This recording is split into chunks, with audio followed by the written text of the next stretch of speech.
Saint-Georges de l'Oyapock, commune frontalière du Brésil à l'est de la Guyane. La ville a été l'une des plus touchées par l'épidémie au début de la crise sanitaire.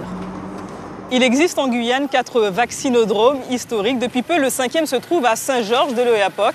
Elle est la seule commune isolée de Guyane à prétendre en posséder un. Une nécessité puisque le centre délocalisé de santé ne peut plus gérer l'affluence des demandes tout en continuant ses activités de soins et d'urgence. Cette forte affluence est due à un phénomène connu en Guyane, l'immigration sanitaire. Des ressortissants brésiliens qui viennent dans le territoire au vaccinodrome de Saint-Georges de l'Oyapock. Environ 60 à 80 personnes y viennent se faire vacciner par jour.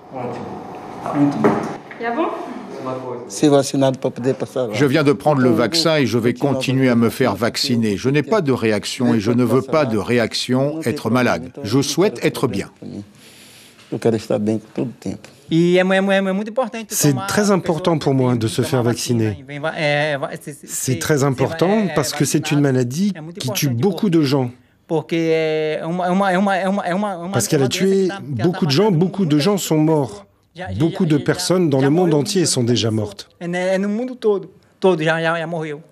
Pour les soignants, il n'est pas question de trier les candidats au vaccin. Ce n'est pas notre rôle, l'origine des gens qu'on vaccine. On a ici des gens qui sont installés depuis 20 ans ou 30 ans sur Saint-Georges, qui ne sont pas forcément d'ailleurs en situation légale, mais qu'on va vacciner parce qu'ils font partie de la population de Saint-Georges.